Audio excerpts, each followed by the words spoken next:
ये देश भगवान श्री राम का है, ये देश भगवान कृष्ण का है, ये देश महादेव का है, ये देश मां जानकी का है, ये देश भगवान परशुराम का है, आचार्य चाणक्य का है, पप्पा रावण का है, राणा सांगा का है। 2 दिवसीय बिहार कार्यकर्ता सम्मेलन को लेकर इस वक्त हमारी मौजूदगी मधुबनी जिला के चंद्रा कॉम्प्लेक्स में भारतीय जनता पार्टी के प्रदेश नेता अमरनाथ प्रसाद, प्रसिद्ध स्वर्ण व्यवसायी अमरनाथ प्रसाद विशेष बात करेंगे। क्या क्या टॉपिक था और किन विषयों पे बात हुई है, विशेष बहुत बहुत स्वागत है। कहते हैं एक संस्कृति एक धर्म है, एक हमारा नारा, एक भारत की संततियम भारत एक हमारा। राष्ट्रीय हिंदू फ्रंट के तत्वाधान में यह जो कार्यक्रम है, यह बहुत सारी बातों को लेकर के जनसंख्या अनियंत्रित बढ़ता जा रहा है और उसमें भी हिंदू और मुसलमान के जो जनसंख्या उसमें बहुत ज़्यादा का डिफरेंस आ रहा है। मुसलमानों की संख्या बढ़ती जा रही है। विरोधाभास इस बात की है, अपने बाल बच्चे को पढ़ाने लिखाने उसको संस्कार देने के लिए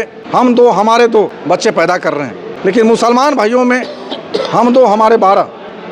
इसका क्या मतलब है भाई? जनसंख्या पर नियंत्रित हो। आपने जनसंख्या नियंत्रण की बात की, राज्य में भी आपकी सरकार, केंद्र में भी आपकी सरकार, और आप राजनीति से काफ़ी पहले से अनुभवी नेता भी रहे हैं। आखिरकार जनसंख्या नियंत्रण कानून लाने में क्या समस्याएं आ रही हैं? देखिए, समस्या है कुछ नहीं है, केवल मन देने की बात है।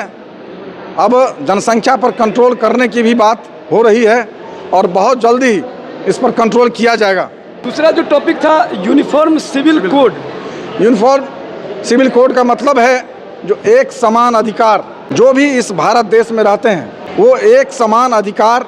देखिए, हिंदू राष्ट्र में क्या है, सर्वधर्म समभाव ऐसा हिंदुओं के प्रति है। हिंदू किसी से द्वेष और उससे कोई विरोध नहीं करता है।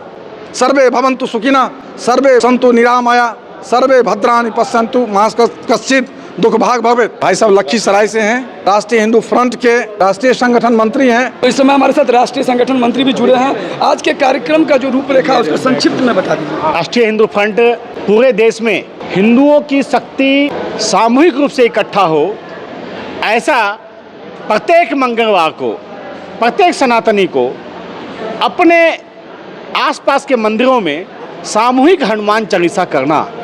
कि वो कैसा हनुमान चालीसा? व्यक्तिगत मोक्ष के लिए नहीं करना। राष्ट्रीय हिंदू फ्रंट ने तय किया है कि हिंदू समाज हनुमान चालीसा राष्ट्र के उत्थान के लिए पढ़ेगा। हिंदू फ्रंट हनुमान चालीसा अखंड हिंदू राष्ट्र के लिए पढ़ेगा। हिंदू फ्रंट का कार्यकर्ता हनुमान चालीसा लैंड जिहाद, लव जिहाद के विरुद्ध पढ़ेगा, ऐसा ये तय हुआ। साथ ही 27 अक्टूबर को पूरे विश्व में भारत के प्रत्येक जिला कार्यालय पे, मजिस्ट्रेट कार्यालय पे सभी कार्यकर्ता अखंड हिंदू राष्ट्र की कल्पना के साथ हम सभी धरना प्रदर्शन करेंगे और सख्त जनसंख्या नियंत्रण कानून, हम 2 हमारे 2 तो सभी के 2, ऐसा नहीं होगा। ये भारत है, कोई धर्मशाला नहीं कि 8 बच्चे पैदा करो। इसलिए मैं और हमारी पूरी संगठन यह मांग करती है भारत सरकार से कि आप भारत में सख्त जनसंख्या नियंत्रण कानून लागू करें जो जाति, भाषा, धर्म से ऊपर उठकर हो। और साथ ही इस जनसंख्या नियंत्रण कानून को लागू करने से पहले ऐसे समाज को भी देखना है जो कि वह मिट ना जाए, इसलिए उन्हें बचाते हुए इस जनसंख्या नियंत्रण कानून को लागू करना, ऐसा इन्होंने संगठन ने तय किया है। परिचय दीजिए। कृष्ण मुरारी, राष्ट्रीय संगठन मंत्री।